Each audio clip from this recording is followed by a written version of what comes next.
Matt, let's start with these new demonstrations, these new protests in the United States against the policy in Gaza. And how do you see the current situation? Are we going to see these demonstrations increasing, or they're going to manage that?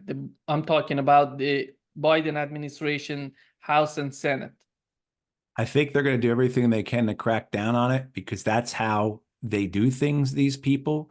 Those who are in control, those who are part of the elites, it's personal to them when they are confronted this way. This is not how things are supposed to be. This goes against their own sense of entitlement. This certainly goes against their own sense of righteousness, and it, disregards and disputes their worldview. And so it becomes very personal for them. It's also very dangerous, I think, they feel, as in terms of a counter narrative to what the establishment, the elites, the empire wants. And they have seen this unraveling. It was this dissonance with the empire's views, just call it that for sake of simplicity.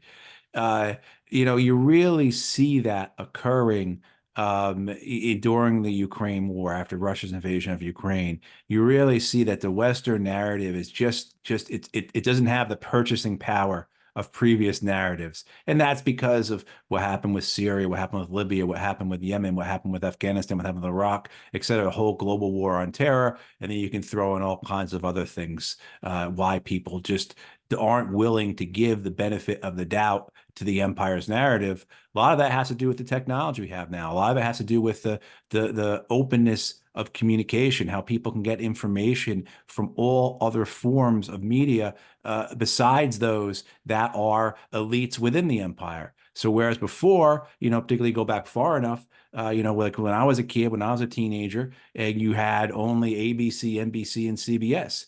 And now then CNN came, and then you had MSNBC and Fox, but the same thing too, you've had this openness, this ability for people to learn about the world, to communicate about the world, to inform one another in a way that the empire and its elite media can't control. So that anger is there. Who are you to be doing this?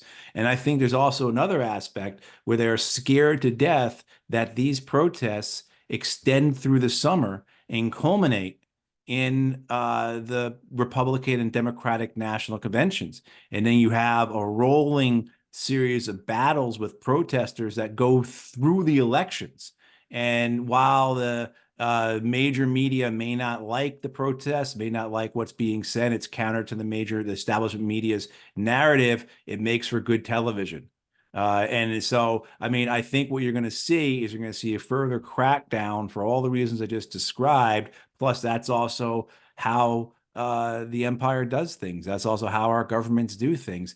Even on the local levels, you have a disgust with the expression of free speech, with the disgust with the willingness of people to assemble and protest, petition their government, as the founding fathers would say.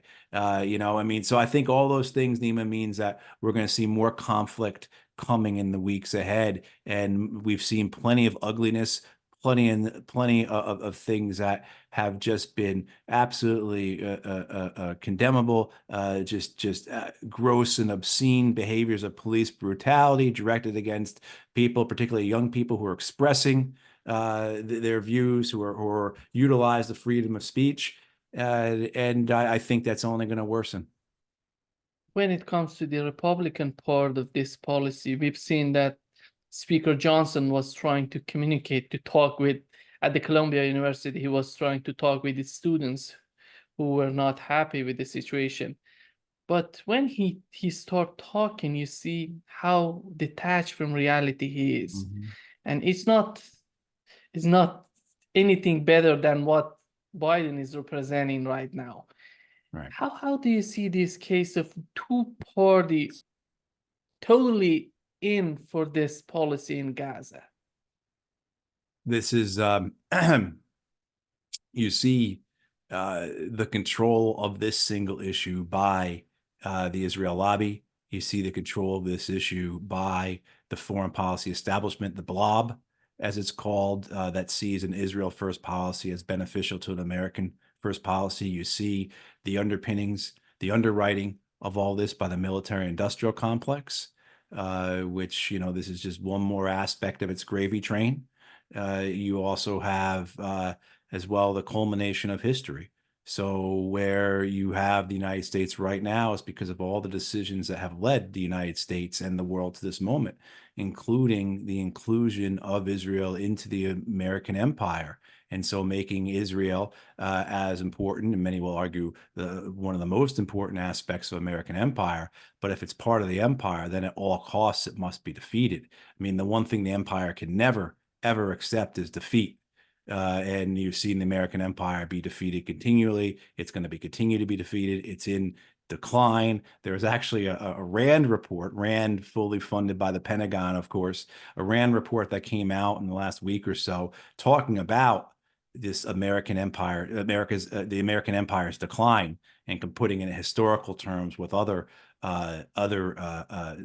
imperial declines. And so when you have an outfit like RAND, again, the Pentagon's think tank, you could see how they have gone past the point of narrative control to actual real damage control. So whereas they may not even want to use the word empire in the past because, God forbid you express the reality as it is. But, and that's why you've seen in the U.S. for decades this unwillingness to accept the notion as America as empire. And if it is, and it's like this new form of empire, it's a benevolent empire, all this nonsense. But so if RAND actually is expressing itself in this way, it has now gone past the point of narrative control where deny we're an empire, or if you have to admit it, say we're benevolent and unlike all the others, to the point of we're not even going to squabble over this because we are, all the lights are flashing red here, guys, and we need to do something about this.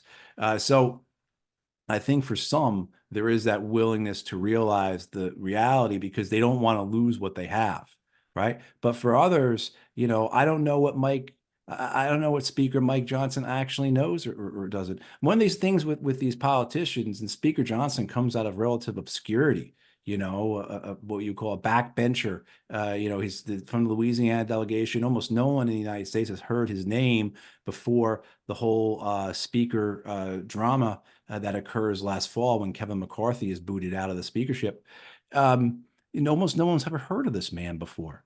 And I think what happens a lot of times, why he's so zealous about Israel, some of it might be because he has evangelical Christian understandings and he certainly represents an evangelical Christian base, so he's informed by that. But also as well is that something like this for these men and women who may not have actual convictions. Right. We often talk a lot about how our politicians are just bought and sold. They don't have principles of their own. They go with whatever the best political wind is them. What wind is best for them. What is fortune? How does fortune favor them politically? That's where they'll go. I think what happens sometimes is that when these people do get put into a position like Speaker Johnson now is, they find themselves able to attach to something that they see as a righteous cause. So what you have is Speaker Johnson's probably presumptive ignorance on this issue beforehand now being coupled with you're with the speaker, you're in the elites, you're third from the Oval Office basically. So you're going to go along to get along with your fellow elites now that you're in it. But also, too, this is a cause that he can really believe in. He can really be a part of. This is something that gives him meaning. And I think you see that very often with politicians who were cynical, who were just going to go along with whatever they wanted to go along, whatever was most politically practical for them. And I apologize. I have a delivery man walking right up to my door right now. So, okay. Yeah, so that's I think that's part of this is you get this aspect of it where you have these politicians who beforehand didn't really believe in much, or they went with wherever the money was going to direct them, or whatever was, their consultants were saying the polls tell you to go this way. And then they get put in a position like Speaker Johnson is, and now he finds he can actually believe in something, even though he's wrong on it, but he believes in it. And I think that's why they sell these things with such conviction, because they do feel that they are now on the side of right, that they are on they're on the side of good versus evil, and that their self-righteousness is actually tied into something as opposed to before when they were just political calculations. When it comes to this relationship between the United States and Israel, how powerful is Netanyahu and his administration to force the United States government to take some measures to deal with these, in their eyes, problems? Well, Netanyahu, Neiman, sounds like somebody who's getting paid tens of billions of dollars to commit a genocide, right? That's where his self-righteousness comes from. I mean, why wouldn't someone like that act in the manner he's acting? He's getting away with a massive crime against humanity. He's being protected by the American empire. So why wouldn't he have the nerve to speak like that? He also, I think, wants to, as we get further into this election season, I think he wants to exert his strength in American politics. He wants to show his backing to the Israeli lobby. There may have been a split for a little bit between the Israeli lobby and the Israeli government led by Netanyahu. I think Netanyahu wants to heal any wounds there that may have occurred, but primarily Netanyahu's concern is to show who's the boss, essentially, right? To remind people of the great power that the Israeli lobby has in American elections. So as well as too, I think his just own belief in his own righteousness, and how dare these people, how dare these Americans protest what I am doing, and you better get your people in line. So he's also, reestablishing the hierarchy that exists between Washington and Tel Aviv. The fact that American politicians just mutely take it or nod in agreement like some type of bobblehead doll, shows you where we're at. And it also shows you why circumstances will get worse before they get better. And Netanyahu is wildly unpopular in Israel, but the war is not. The genocide is not unpopular. Potential for future wars, for other wars, wars in Lebanon, wars with Iran, don't seem to be that unpopular either. And that may be Netanyahu's source of survival. I think that's what a lot of the estimations are. That's what we've been talking about for quite a while. That Netanyahu and this far right government see their political survival through war, through having some form of national emergency.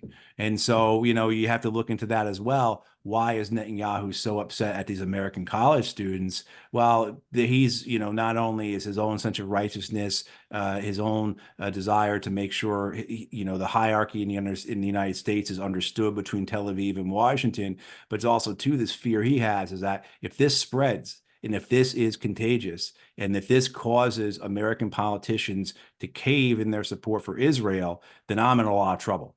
So it himself, I think Netanyahu has political survival fears within these college protests, within these university encampments, where he could see this as being something that could have a great effect on him and his coalition government if these protests are able to continue, and if they're able to spread, and if they're able to really start to move action in the United States. It seems that there are some differences between the military elite and the political elites of Israel. And do you think at the end of the day, we know that they're totally supporting Netanyahu with his policies in Gaza, but when it comes to these differences within the administration, within the military and the political parties, do you think at the end of the day, Netanyahu is on the path of losing his position in Israel? I think so. The polling certainly shows that out. About 70% of Israelis think he should resign. I think the numbers are slightly higher for those within his coalition, like Bezalel Smotrich and Itamar Ben-Gvir, the far right leaders. So I think that is the case, that they have to cling to power with whatever means, using a national emergency, because once there are elections, his party, his coalition members, they're all going to suffer. And there's been a number of polling sets that have shown that. So if you're Netanyahu, how do you make it so that the elections don't occur? I don't think they would go so far, but who knows? To do what, say, Volodymyr Zelensky's doing in Ukraine, where he's just canceled the elections. Even though most of Ukraine is relatively stable, certainly there's issues. There's issues with the economy. There's issues with, of course, Russian missiles and rockets and drones coming out of the sky every now and then. But most of Ukraine, you could conduct an election in. And they're choosing not to. Would Israel do the same? I don't know. I don't know if there is that type of courage within the Netanyahu coalition to do it, how the Israeli people would react to it. We have to remember go back about a year ago now, and you're starting to have all the protests that get about 1 million Israelis out onto the streets out of a population of what, 8 or 9 million Israelis? I mean, those massive protests against Netanyahu's corruption. So how would the people react to something like that? And then also, too, how would the military react to something like that? So I think that's probably, as we talk through this, I don't think that's really an option for them. So what's the option then to continue this is to make it so that elections can't be held, or at least there's an unwillingness to hold elections because of this national emergency. And certainly that seems to be the only way that Netanyahu and his coalition government stay in power. Because it doesn't seem like very many people I mean, Netanyahu is so unpopular in Israel. He makes Joe Biden and Donald Trump look like Taylor Swift and Beyonce. I mean, like, in the sense of like just how unpopular he is and how people don't trust him. And we saw last week, we saw the head of Israeli military intelligence resign. Was that an attempt to provide some form of sacrifice, to provide some type of throw something out there to appease? You now have reports today that, if you listen to Tony Blinken, the American Secretary of State, I think his words were that the Israelis have offered an incredibly gracious ceasefire deal to Hamas. That, of course, is complete exaggeration and Orwellian doublespeak by Blinken. No surprise there. But the offer are we seeing a willingness of Netanyahu and his government to listen to his people and try and get at least some of the hostages back? I can't imagine there's any desire not to continue with the ethnic cleansing, to continue, to culminate with the destruction of Rafah. I'm sure they're going to do that regardless, but will they at least listen to their own people and try and get some of the hostages back? Because time has been running out. I mean, the estimates of casualties among the hostages, you're talking about dozens and dozens and dozens. I mean, it's more than likely that more than half of those who are still held hostage are now dead. And so the Israeli people have been suffering through this dilemma, not nearly what the Palestinian people of Gaza have, but certainly this has been a hurtful, grievous process for them, a period of time for them. And Netanyahu has clearly, and his government, I don't want to just put this on one people, but his government has clearly decided to pursue the ethnic cleansing aims, to pursue the collective punishment of the Palestinians at the price of ignoring the hostages. And that's clear. I mean, we know that in the days after October 7th, Hamas offered to release all the hostages in exchange for Israel not invading Gaza. And the Israeli government said, no, we want blood. We want our spectacle. We want our national emergency for political reasons. And so here we are. So, I think the panic within both Netanyahu and Biden governments in terms of their political future is very real, and of course, deservedly so. In those accords between Israel and Arab states and Turkey, there was no mention of two-state solution. Right now, they're asking for two-state solution. What's going on in the mind of Netanyahu and his administration? Well, I think Netanyahu knows that he needs the far right coalition that he has, right? So he needs the Smotriches and the Ben-Gvirs and all they represent.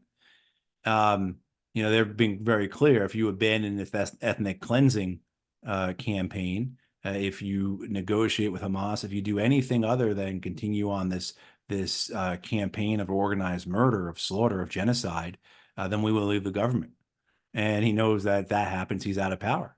And Netanyahu, all we can say about him, everything we could say about him, we always have to respect how brilliant of a political tactician and strategist he is. I mean, I've known him, well, I've not known him, but been aware of him for, 25, 30 years. And there's been so many times where he has been out of favor, where this is the last we're going to see of Netanyahu, and then a year, 2, 3 years later, look who's back. And so I think he does see, though, that this is maybe something that he can't recover from, and he needs to maintain this coalition as it is. There are also those, I think, that live in the world that they've created. They're fantasists and they're fabulous, and they live in a bubble of their own narrative, created by their own narrative. They see the world to put simply, in black and white terms of good versus evil, and that there is no and of course, their own identity, their own self-righteousness is all tied up in that. They're part of institutions that are dedicated to that. And so the idea of anything other than carrying forward with that basic structure, underlining and providing the foundation for how they view the world, so to them, this is something that there's no reason there's nothing, there have been no events that have proved them wrong, right? And meanwhile, I think it's important to bring up something that you brought up, Nima, is that the Abraham Accords that have been successful in terms of successful in the sense that they were signed by about 5 or 6 different Middle Eastern and Arab nations with Israel, normalizing relations. It's great success, put success in quotes, for the Trump administration. The Biden administration wanted to continue forward with that, carry on with that. And as you said, it made no mention of the Palestinian state, it made no mention of a two-state solution. The Palestinians were basically ignored, I would say forgotten, but forgotten as passive. They were deliberately, written out of this process. And this was one of the reasons why the October 7th attacks occurred. Hamas has stated this very clearly. There's a number of reasons why they conducted the attacks, as you'd expect.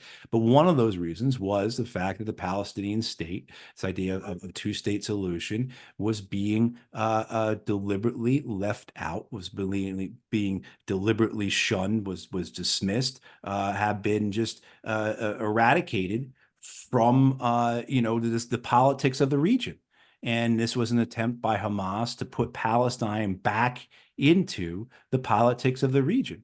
And so now when you go and you look whether or not what Hamas did was correct or successful or wise or however you want to describe it, this is one thing that you have to add into that formulation, is that this has put Palestine back into the considerations of all the Middle Eastern states.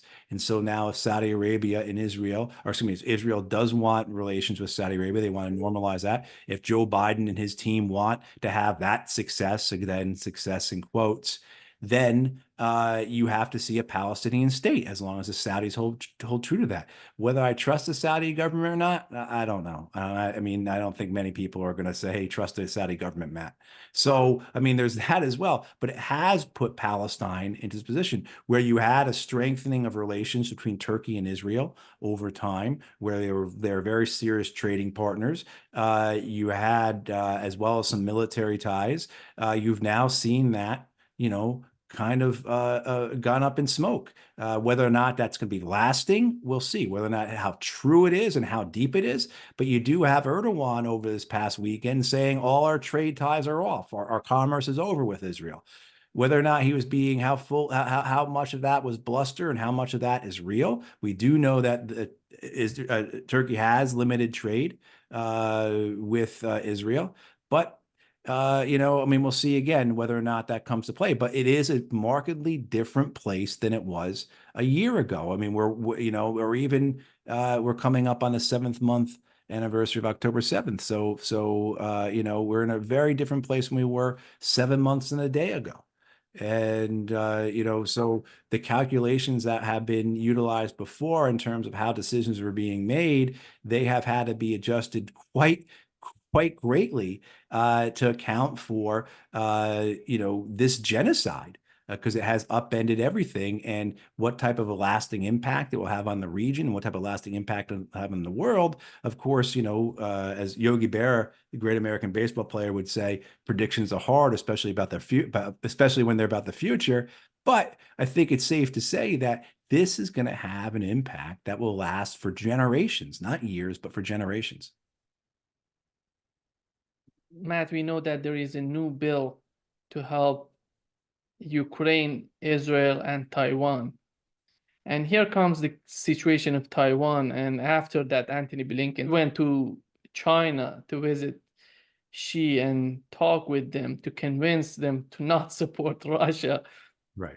It's unbelievable how you help Taiwan against China and you ask for help from Chinese not to help Russia.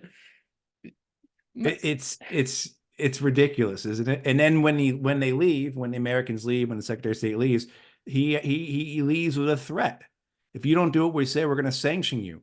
And you know, I mean, the line from the Americans and the line from those who are trying to keep particularly Republicans in line with the Ukraine war is that, you know, among other things, it's that failure in Ukraine will embolden the Chinese.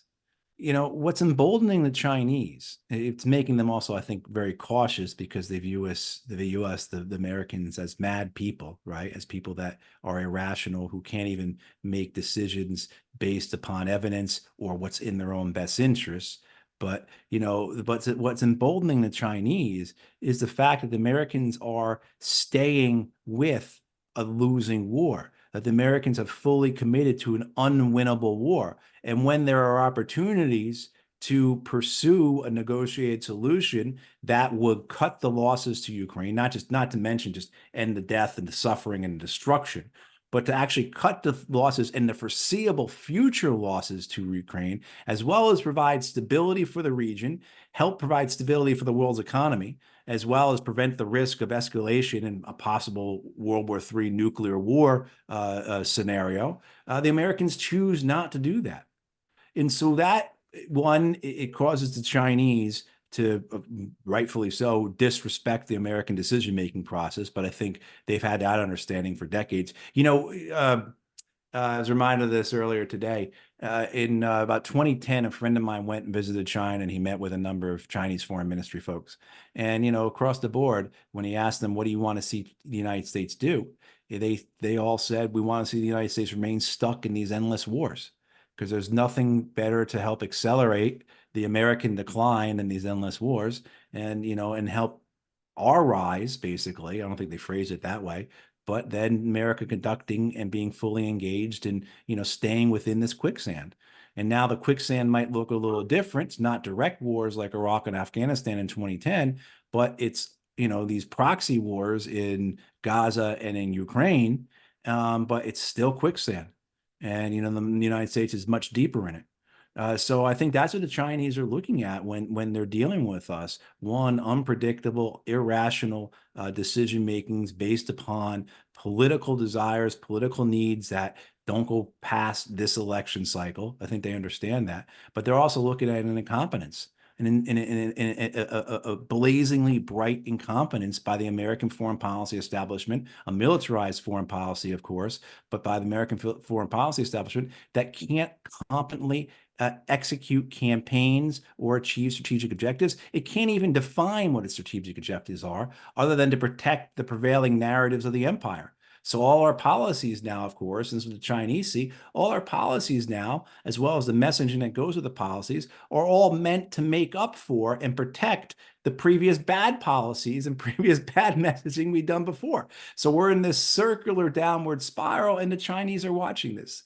And so that's how they will engage with us. But the idea that somehow the Chinese are going to not invade Taiwan because after 6 months of just embarrassing spectacle and political theater in Washington, D.C., the Congress passes this big spending bill. Most of the money goes to American weapons contractors, that somehow that's going to, that type of decision making, that type of action is going to cause the Chinese to have pause in dealing with us when they see how we just feed our own corruption.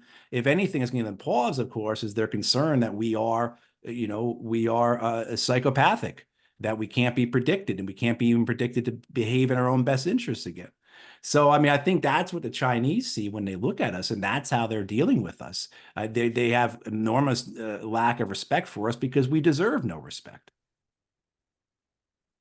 Matt, I remember once a reporter asked Antony Blinken why we couldn't bring Russia to its knees because of the war in Ukraine, all of it, together with sanctions from the United States and Europeans. He answered something so amazing, in my opinion. He said, because the world is changing. And we have to study this new world. But at the same time, you see, if he accepts that world is changing, why he doesn't adjust his policies toward this kind of changing that are happening right now? The same old policy against Russia, just to punish them, just to say, this is what we are talking about. You have to do what we ask for. And right now with China, it's much more influential for the United States. Why do you have to create more tensions with China? Why they're not changing their strategy? I think it's similar to what we were discussing just a few moments ago, the anger at the student protests, right? Just like at the anger at all the people like you, the folks on YouTube and the podcasters and the folks doing TikTok, that anger, right? They don't know how to handle this, what they feel as a personal affront, a trespass on their entitlement. And I think that's the way the American empire feels about the rise of China. I mean, there's a number of things that go into this. One, China, it was a project of American capitalism in a sense of that we were going to finance all these manufacturing facilities, these warehouses. We were going to, those were our banks. And it was successful, and so successful that the Chinese didn't need our banks anymore. So our banks, very upset by that. I mean, so there's all kinds of different elements of the American empire that are upset with China for their own parochial or institutional reasons. But it goes into this idea of this trespass on their entitlement. And, who are we to have to cooperate with them, right? Who are they to have the right to sit at the table with us? Right. I mean, so this goes back to for our whole adult lives, man. I mean, like you and I, majority of the people watching probably, I'm not sure the demographics, but are people who came of age following the Cold War. I graduated high school in 1991, so I was a freshman in college when the Soviet flag comes down to Kremlin in December of 91. And I mean, so the world that we could have had, the opportunities we could have had. The United States could have actually been a benevolent empire, as hard as it is believed. Maybe it's not possible. Maybe that's just the reality of empires. They never could be. But it wasn't even attempted, right? The United States could have been the world's bank, essentially. The United States could have been the preeminent, in terms of what it could have done in the monetary, financial, and economic hierarchy and order it had created after World War II. It could have adjusted that to allow for more inputs. It didn't have to go and seek confrontation. But that's the nature of the empire. The empire always has to be at war. And so that's another aspect is the empire needs China as it needs China as an adversary more than anything else. Right? It has to justify itself. It has to, how else do you argue for $15 billion aircraft carriers and $12 billion submarines and B-21 bombers that are going to cost, we're going to buy $100 B-21 bombers, and the unit, the production cost, the program cost is $200 billion. How do you justify $2 billion airplanes if you don't have China? Particularly when the other great threat, Russia, they've been able since 2014, right? When they took Crimea and everything, they've been able to conquer in 10 years about 18% of Ukraine's landmass. So in a decade, they've taken less than 1/5 of Ukraine. I mean, like, so how is that justifiable for all these new weapon systems, as well as, just the whole overarching goals and ambitions and needs of the empire? So, I mean, what you see come to head with China is this confluence of established elites within the American empire that see a villain in it, either because it's usurping them, it's taking it doesn't belong to, or it's a great adversary. So, I mean, there's also too, I think there's racial and cultural aspects of this as well. I would certainly refer people to the work of the late John Pilger, The Coming War with China. If people have not seen that film, it was on YouTube. I don't know if it still is, but that is actually a really terrific source.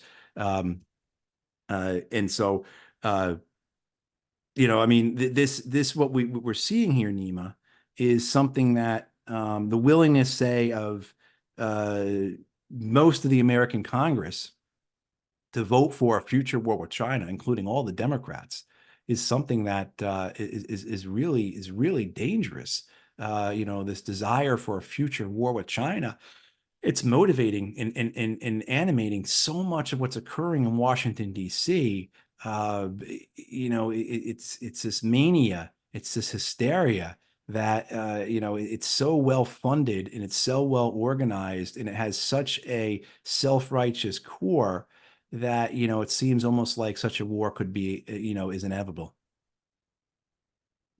We know that beside this conflict between China, Russia, and right now between China and Russia on one side and the United States on the other side, we have new attitude of African countries that they're asking the United States to withdraw their troops from their country. Niger, Chad was asking, and you see these African countries who are tired of these policies in Africa. And right now, Anthony Blinken is in Saudi Arabia talking about new defense systems to be given to Saudi Arabia against Iran. I don't know how much. I think at the end of the day, Saudis and these people gonna take everything and go say, "Oh, we're not totally in line with your policy." At the end of the day, we're gonna do whatever we want to do. But it's so unbelievably unrealistic when you see what's going on in Africa and doing the same in the Middle East right now. Yeah. Instead of because if you want to be smart, just see what China is doing. At least look at this in a critical way. Just see how if they cannot do this the best, you can improve it. And you don't see anything, just militarizing, just sending more equipments, more weapons. It seems that every single solution in their mind is war and military and nothing else coming out of this. Right. It's I'm reminded of John Steinbeck's The Grapes of Wrath, where in the opening chapters he talks about the bank and how the bank is a monster, and how the monster has to grow or it dies. And so the idea, of course, this bank, this monster, it's eating the farms, right? It has to grow. And the whole understanding of that is that, it's eating its own foundation. It's destroying the economy as it does so. And so, of course, it itself is dooming itself. With the American empire, I think it's very similar. It has to grow. There's an inertia that exists for growth. And then, of course, the institutions They only put people into the institutions that agree with that. Either it's because they actually agree with it because this is what they believe based upon their own study, their own worldview, their own experience, or because that's what they have to believe to be in those positions. So this is why you see over and over again the same policies being implemented, and there's no differences, particularly say starting with the Clinton administration post Cold War. There's no differences in the administrations in terms of their militarized foreign policies. I mean, yeah, certainly we can talk differences, but in overall, the whole aspect of it in terms of having a militarized foreign policy predicated on the expansion of the military-industrial complex, the American military-industrial complex, into more and more markets to make captive these countries our clients through the provision of weaponry as well as military assistance. And I mean, so we see that with Clinton, it grows. With Bush, of course, following 9/11, it explodes. But then there's been no difference in Obama, Trump, Biden. It's the same policies, just more and more weapons, more and more cash. And this is how we're going to control these nations. And of course, we don't control them. We don't control them. We see they vote against us at the United Nations, right? They trade with nations that we don't want them to trade with. I mean, look at Turkey and India, two huge markets for the American weapons companies, right? And they are among the ones most responsible for the success of the Russian economy in the last 2 years. I mean, so you see, and then you see that in these African nations that are basically telling the Americans to go home. They're tired of the Americans. The Americans have not brought stability. Even these military regimes, they at least want stability. Maybe they do want their wars, the wars against the Islamists, the jihadists, the militias to go on forever because they're military men and this is what they want. Maybe they do want that, but they see no value in partnering with the Americans. All they've seen is that since the Americans showed up in Africa following 9/11, particularly say around 2007, where Africa Command, AFRICOM, is stood up, they've only seen an explosion in instability. They've only seen tens and tens of thousands of terrorist attacks. I mean, the number of terrorist attacks since AFRICOM was created more than 15 years ago, if you look at the work of Nick Turse, a journalist who uses the Pentagon's own data, terrorist attacks in Africa have grown by 75,000%. 75,000% since AFRICOM was created. So even if you are an African military colonel or whoever who took power in a coup, and you have no problem continuing your war, killing radical, not radical, but reactionary religious extremists. You have no problem with that. You still want nothing to do with the Americans because they're incredibly incompetent. And as one African leader said, I'm trying to remember from where, it escapes me right now. When the Americans show up, what you get are commandos and drones and a lecture. And at least when the Chinese show up, they build a port, they help you build a train line, et cetera. So I think that's, you're seeing the reality of this American militarized foreign policy, whose only concern is the growth, the expansion, the maintenance of the empire, even if that means being incredibly irrational and self-destructive, running into the opposition of nations around the world that say, look, you are harming us and we're no longer going to cooperate with you. And I think that's the case with these African nations. We can get a much better deal working with the Chinese and the Russians, and we won't have to deal with their hypocrisy. Because you're going to come in here and lecture us about human rights, and then one, you're going to take part in a genocide, but you're going to do all kinds of other things. We're going to lecture these nations on human rights, and I'll leave it with this: there are 12 nations in the world that have the death penalty for LGBTQ members, and 10 of them the United States gives weapons to. So 12 nations that kill people who are gay, and the United States gives weapons to 10 of them. So nations see that hypocrisy, they see the incompetence, they see the insanity, and they say, we can find something better. And that's what the alternatives are. And rather than heading off those alternatives, rather than understanding that we are creating this reality that is incredibly unstable and hurtful and harmful, we have chosen to double down on those things because, God forbid, we admit we are wrong. God forbid we not have a good hit, a good political messaging moment in this 24-hour news cycle. And so there's never a reevaluation of the policy. There's never any type of amendments.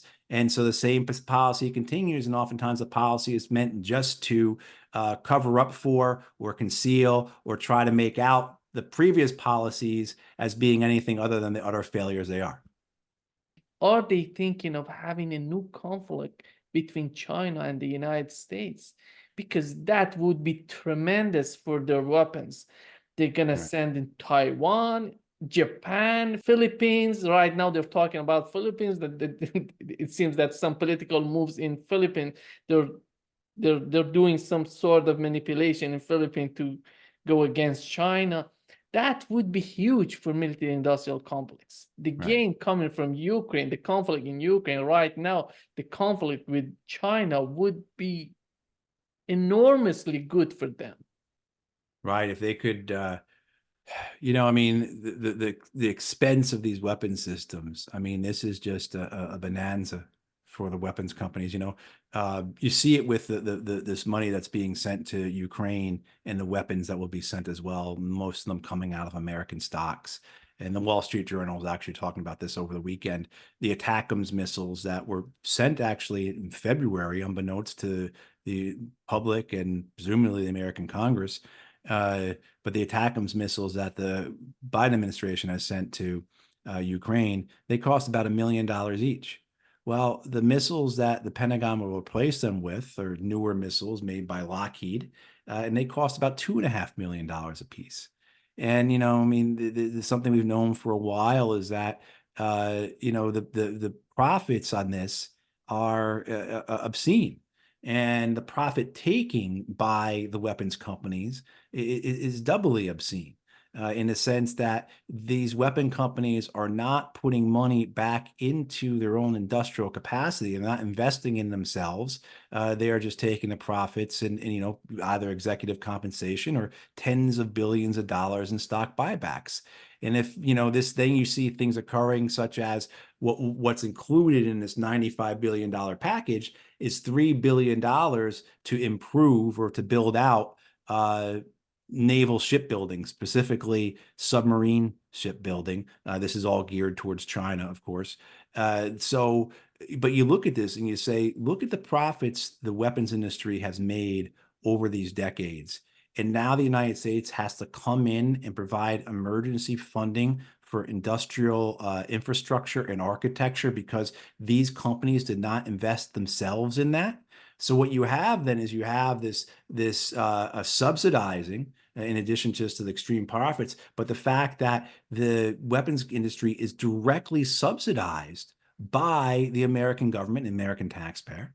And so, I mean, it really is this incredible. We used to say, they are riding the gravy train with biscuit wheels. I mean, like this, and so the amount of money being made here, and I think what the weapons industry wants is not a war directly with China. They want the threat of that war. They want that war to continue forever, or that threat to go on forever. And then, of course, have the ability to make that threat so enlarged and seem so grave and always so imminent that you're able to open up other markets. So these $2.5 million missiles, well, that's great if you could sell them to the American Army, of course, but it'd be really great if you could also sell them to the Japanese and you could sell them to the Koreans and you could sell them to the Philippines and sell them to the Vietnamese. But this is all running up against the reality of what's occurring throughout the world, this opposition to the American empire. And there's a study that came out, and I can't remember who was it by, but a study published recently, Mint Press News reported on it. It showed for the first time ever, people in Southeast Asia, 7 or 8 nations that were asked, people in Southeast Asia said if, they had to choose between aligning with China or aligning with the United States, for the first time ever, more people said they'd rather choose to align with China than with the United States. I mean, this is a making of a reality that is just fantastical. I mean, people know the history of Southeast Asia, know the relationships between these nations and China. The fact that more people say they would rather, actually a majority is over 50%, say they'd rather align with China than with the US. based upon everything we know about the history of that region. I mean, so it's really amazing what the American government has been able to produce, the type of like ahistorical events that are unfolding because of the American government's perseverance in making things occur that should never have occurred. It's you think about I have a friend of mine. He was a devotee of the late General William Odom. He was a great one of the few great American military officers of the post-Cold War era, I'll say. And but Odom, as he said, General Odom is spinning in his grave with this idea that somehow the Americans have made it so that Moscow and Tehran are ostensibly allies. How did they do that? That is a magic trick. That is miraculous. That is like turning water into wine. I mean, how is this possible? But the Americans have done it. And so, I mean, in our pursuit for being able to sell more missiles to whoever, we are also creating this reality where the whole world is restructuring and they're restructuring against us. And what of course we need is someone who is going to break that, who's going to stop that, and who's going to reverse that, because the United States empire is not just in decline, it's heading into a very, very dangerous position where, we will feel those consequences.